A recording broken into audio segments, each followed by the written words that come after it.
C'est plus sur le. Non. Oui, il y en a deux chez moi. Spironel ou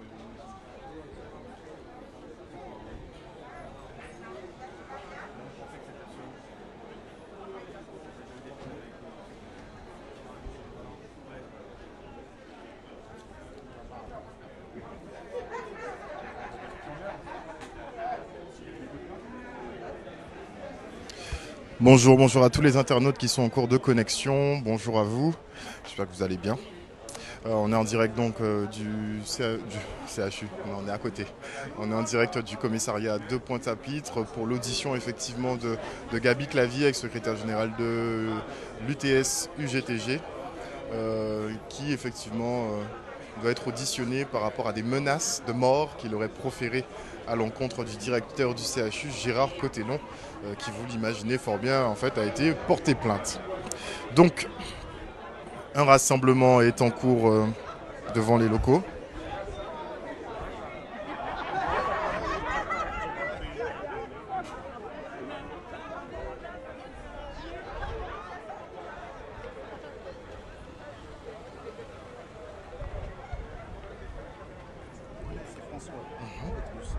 Chaque fois j'essaie, mais appeler pendant que tu as l'émission, c'est pas toujours évident. Ah non, mais il y a tellement de gens qui arrivent.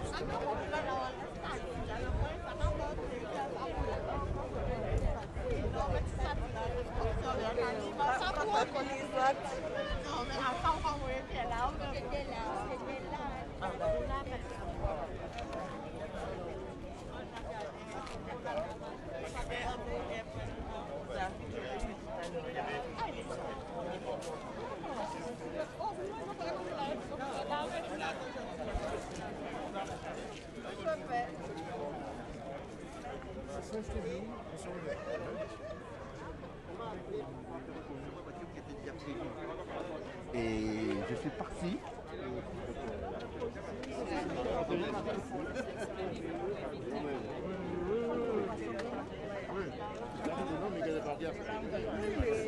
Qui j'ai nommé ces claviers? Bien tranquille, normal.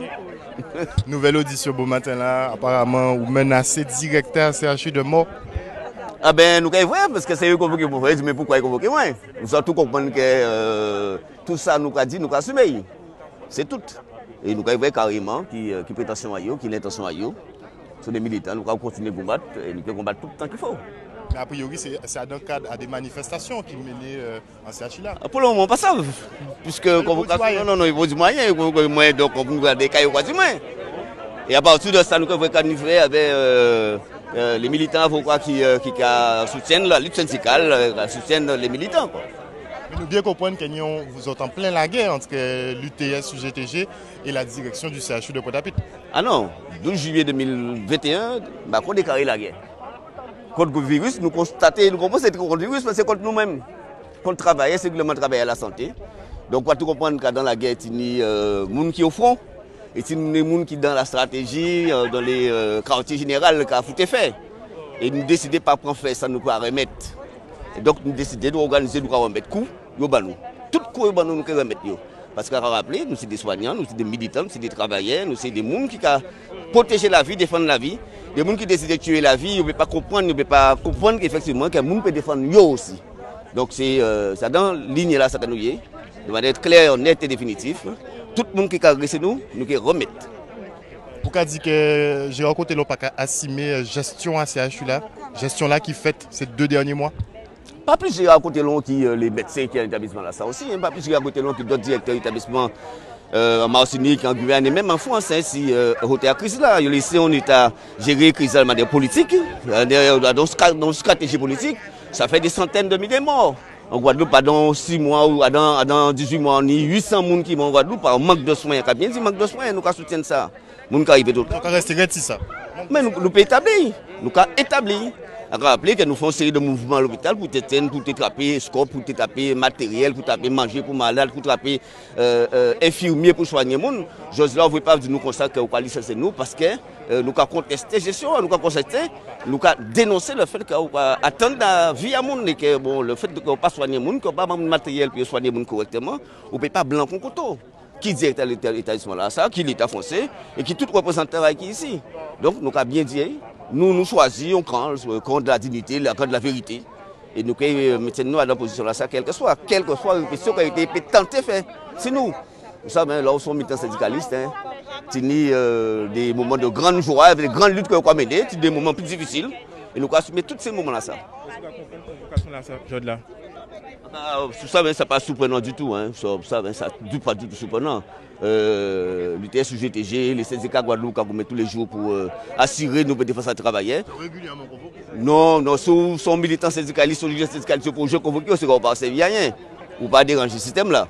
Ou pas dénoncer ce système-là. Donc, nous sommes des gens qui, à plat ventre, décident de rester debout de vertical. Donc, ça ne va pas surprendre nos convocations comme là.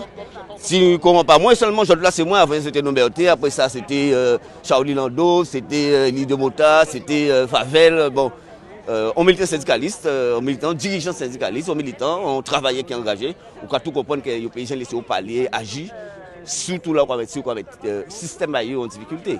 Il faut dénoncer le système ailleurs. Donc c'est un choix que nous faisons, nous assumons totalement. Ah bah, on va continuer. Hein. Est-ce que ça peut indiquer justement le fait que 70% à soignants, personnel soignants CHU pas vaccinés, que j'ai côté l'on bat derrière, quelle est son première victoire pour eux? Nous ne pouvons même pas ni ces victoires-là. Ça. Pas victoire là, ça nous voulons. Nous voulons victoire qui respecte le monde, travailler pour ça, pour ça, pour faire, pour ça, nous pouvons une victoire de dire que nous réussissons à sauver des centaines de monde. Parce que nous comprenons que le virus, effectivement, il vient à cause de nous, parce que c'est porté, on va répéter, il ne va pas venir à la nage, il ne va pas venir à pied, il est porté. Deuxièmement, nous peut dire également que justement, par rapport à tout ça, nous avons fait pour protéger les peuples, protéger les travailleurs, depuis le départ, avec une médecine préventive, avec l'explication, avec l'information, avec l'éducation en santé, depuis tantôt, parce que là, on voit 100 000 Guadeloupéens qui à risque parce qu'il y a obèse, parce qu'il y a une tension, mais ça passe surprenant, où savent ça? Est-ce qu'ils ont prise en charge particulière pour ces Mounassa? Parce que depuis l'année passée, nous savons que c'est eux qui sont principalement concernés. Alors ça veut dire des réseaux de soins, des réseaux de soins qui ont géré ça. Mais par rapport à drame là, parce qu'il y a un drame qui est lié simplement immédiatement en situation sanitaire à cause de Covid, c'est une situation sanitaire qu'on connaît depuis des années et des années. Donc autrement dit, toutes les grandes mesures, les grandes orientations que l'on a décidées, c'était d'abord tester, isoler et traiter. Ils ne doivent pas ni tester, ni isoler, ni traiter, ça veut dire prendre vaccin.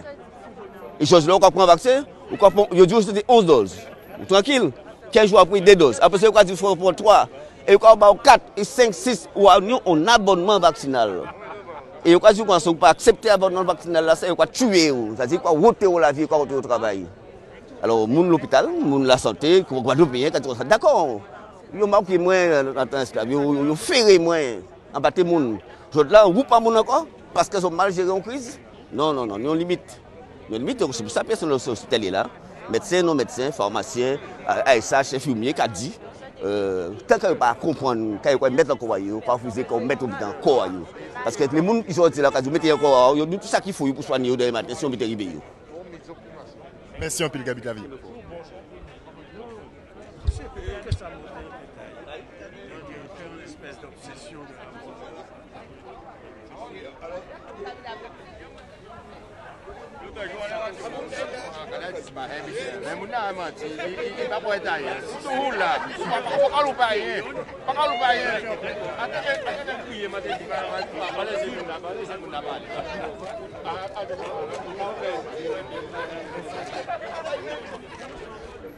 Donc nous sommes en direct du commissariat de Pointe-à-Pitre où le secrétaire général de l'UTS UGTG, Gaby Clavier, doit être auditionné. Visiblement, il s'agirait d'une plainte qui émanerait de Gérard Cotellon et du CHU de Pointe-à-Pitre pour des menaces proférées a priori. En tout cas, il y a un petit dispositif de police à l'entrée.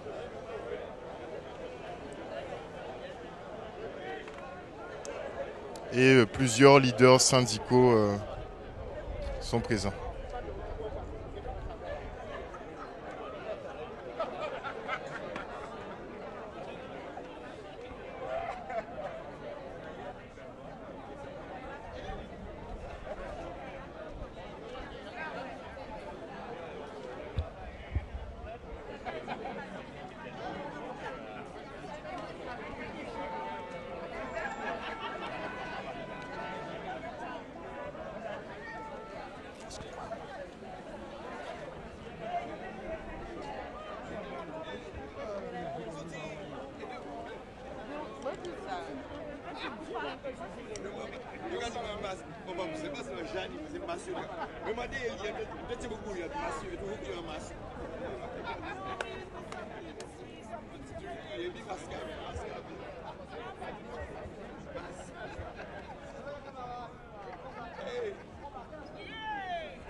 Donc les soutiens de Gaby Clavier se rassemblent devant le commissariat.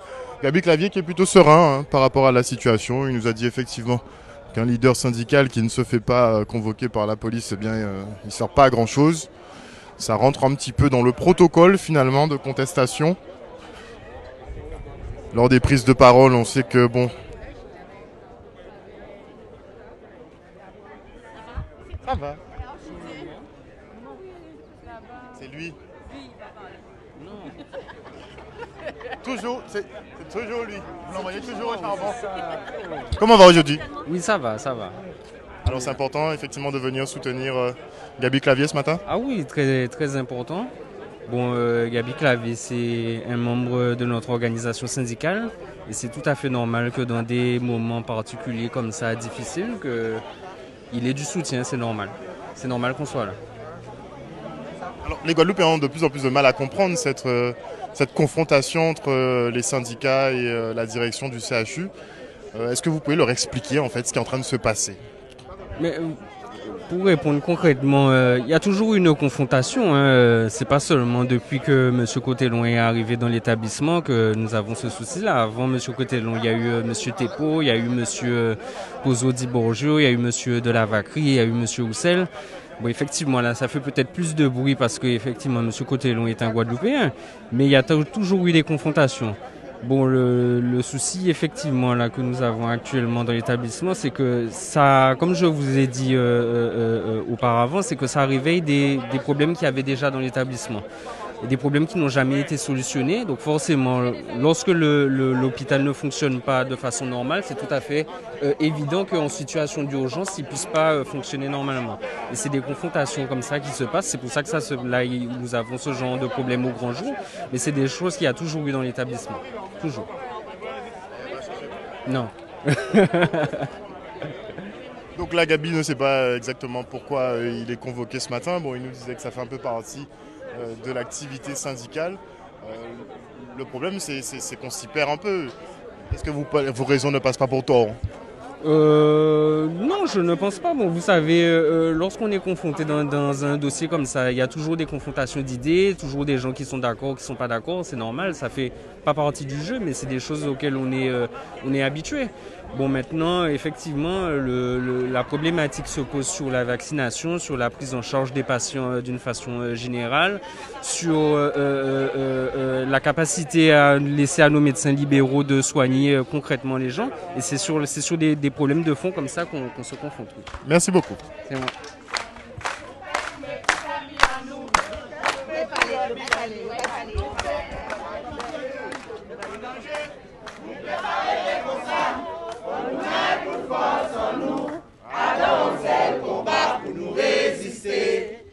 Jour en jour, l'ennemi qui envahit nous, faut nous faire attention, tant qu'à passer.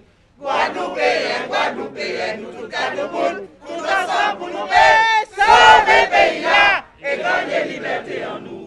Sauver le pays là et gagner liberté en nous. Et gagner liberté en nous. Guadeloupéen, Guadeloupe en danger. Nous préparer que comme ça, pour nous mettre toute force en nous. Adam, on sait le combat pour nous résister. De jour en jour, l'ennemi qui envahit nous, faut nous faire attention.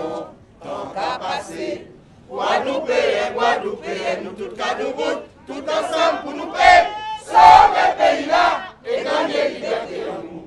Sauver le pays là et gagner liberté en nous. Et gagner liberté en nous.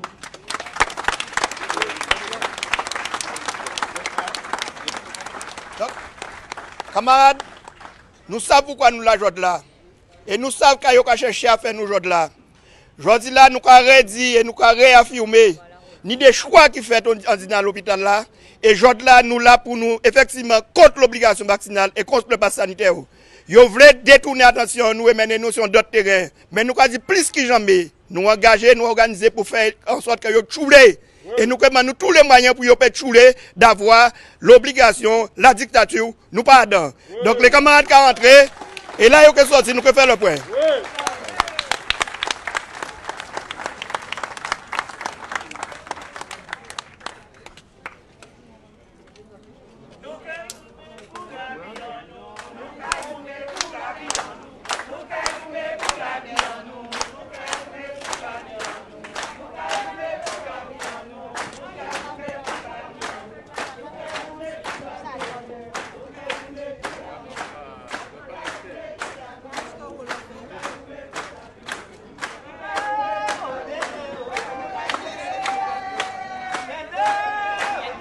On va aider.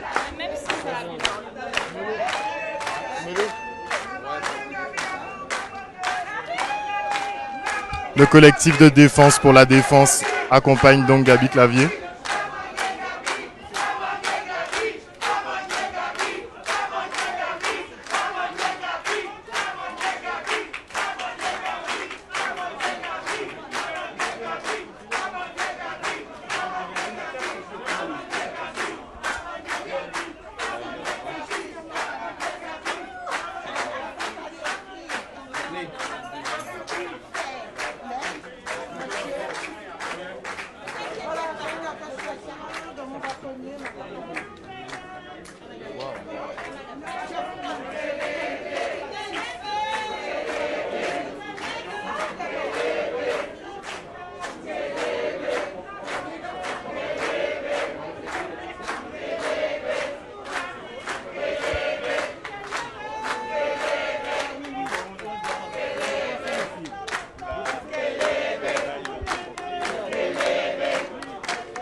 Bien bonjour Monsieur Zou.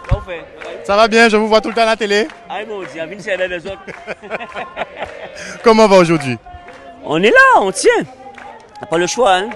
C'était important justement de venir soutenir Gaby Clavier ce matin. C'est important parce que si nous ne sommes pas là, ça veut dire que nous ne sommes pas solidaires. Cela voudrait dire aussi qu'on l'a laissé tomber. On s'est engagé jusqu'au bout dans cette affaire de vaccination obligatoire et de passe sanitaire et des mesures coercitives. Donc nous sommes là jusqu'au bout, tout en sachant que la lutte ne va pas s'arrêter, qu'il va falloir continuer, poursuivre sous cet élan-là, jusqu'à ce que l'État recule. Parce que je dis encore une fois, hein, notre liberté n'a pas de prix, hein, et il faut qu'on aille jusqu'au bout, c'est ça. Malheureusement, ça passe par là. C'est des moments de tristesse, des moments de grande solitude aussi. Mais bon, c'est des moments où on doit passer. C'est par là. Si la liberté doit passer par là, on doit passer par là pour gagner la liberté. Ça va être compliqué ces prochains mois? Compliqué, oui. J'espère que non. Je veux souhaiter que non. Je veux souhaiter que le gouvernement puisse prendre la mesure de la chose. Tout qu'on voit fleurir à côté tout un tas de mesures, comment dire ça, tout un tas de solutions alternatives à la vaccination. Je crois que le moment est venu pour le gouvernement de se poser bonne question. Est-ce que je continue dans cette lancée-là? Est-ce que je fais machine arrière? Est-ce que j'abroge la loi? Il y a des questions à se poser parce que tout simplement, on n'est pas. Je crois qu'il n'y a que les idiots qui ne changent pas d'avis. Et là, je crois qu'ils vont comprendre ça. Et d'autant plus qu'on ne peut pas se taire. pour la bonne raison, on voit chaque jour les dégâts de la vaccination.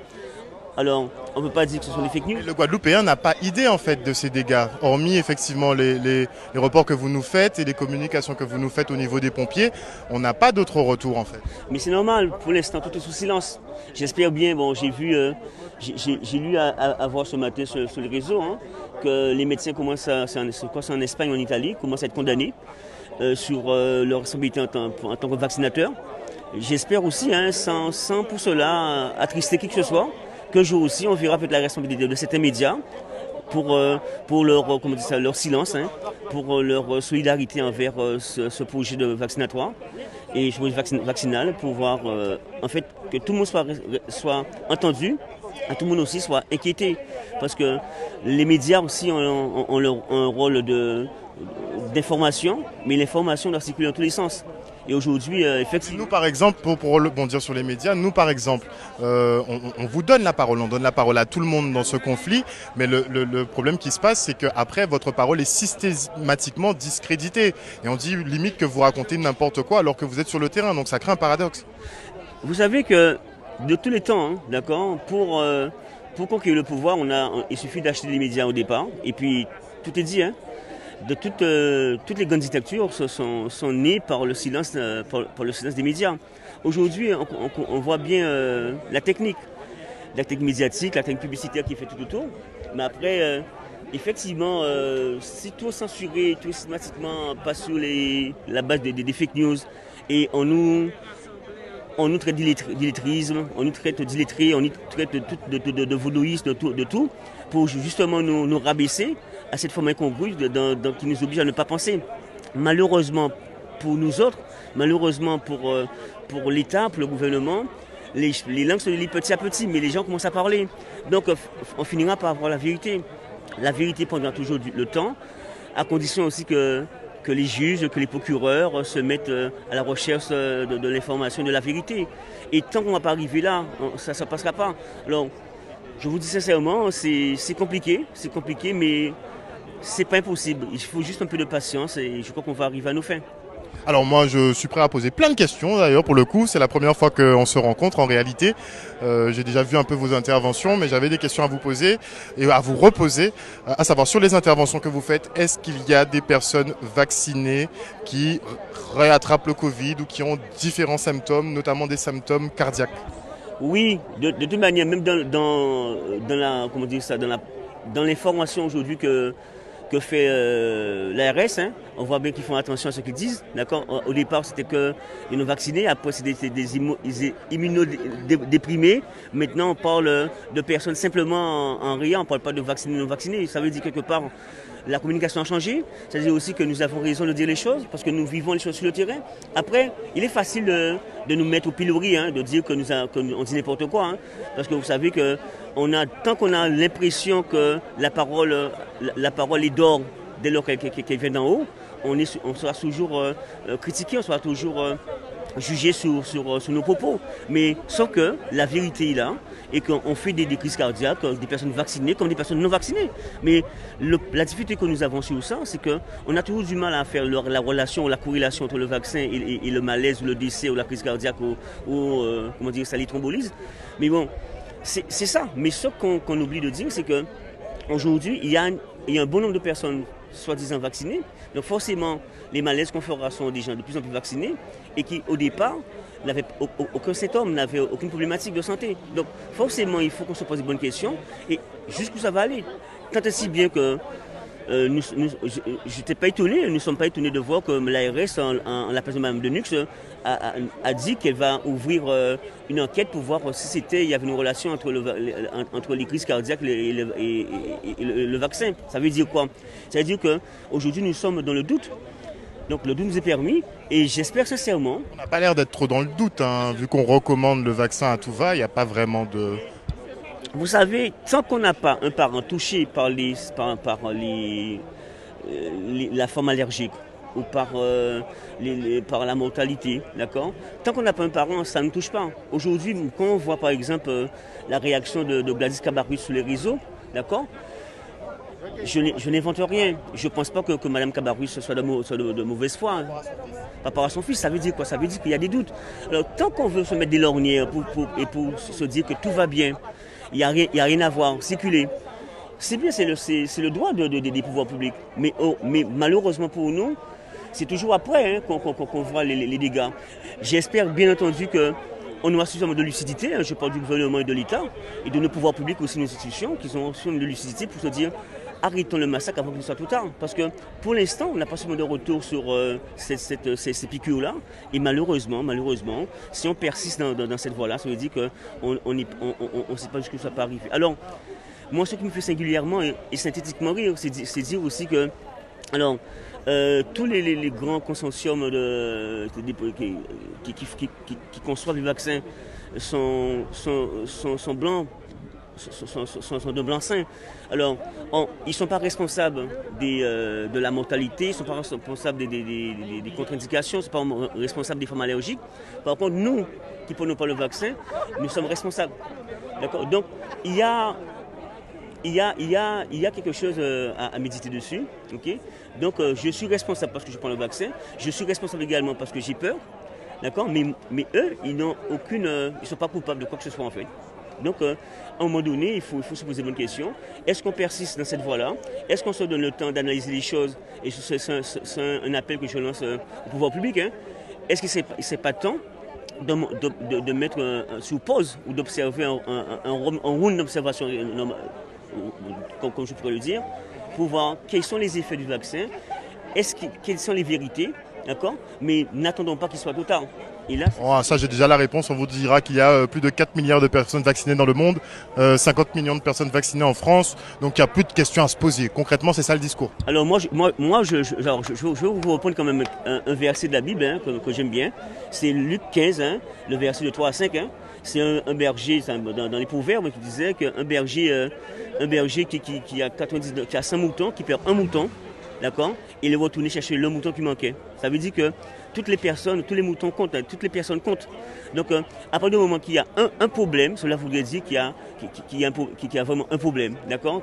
On doit avoir la réflexion ou le réflexe de se dire attention, observons les choses, faisons attention. Mais si on considère ceux qui décèdent après le vaccin ou ceux qui font des réactions allergiques, c'est une quantité négligeable et qu'on peut continuer, cela voudrait dire que notre vie n'a pas d'importance et que ces personnes-là sont prêtes à tout pour l'argent. Donc, je refuse de croire ça. Je refuse de le croire tout en sachant que c'est ce qui se passe, mais en espérant que bientôt, que toutes ces personnes hein, auront sous la conscience et c'est la mort de toutes ces personnes en fait.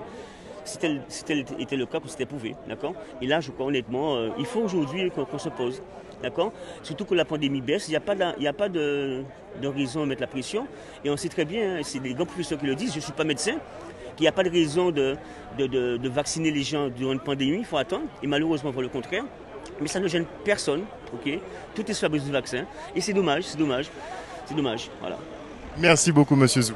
Il n'y a pas de... Je remercie Canadis d'ailleurs, hein, pour dire la chose. Hein. C'est l'une des seules télé hein, qui a toujours donné la parole aux manifestants et qui est toujours présent. Même lorsque les choses paraissent difficiles, ils sont là. Merci infiniment Canadis. Okay. Merci beaucoup.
Elido Mota qui ne veut visiblement pas d'interview.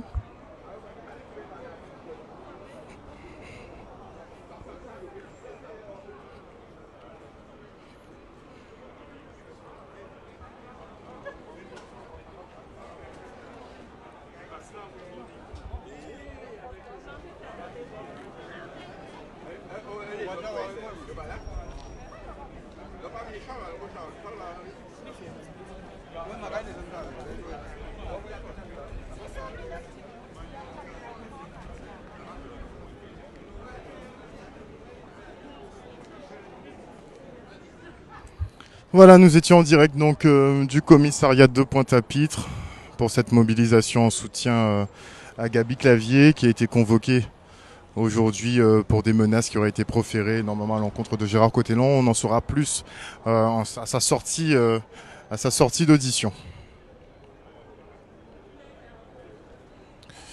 Une bonne journée à vous, on se voit tout à l'heure.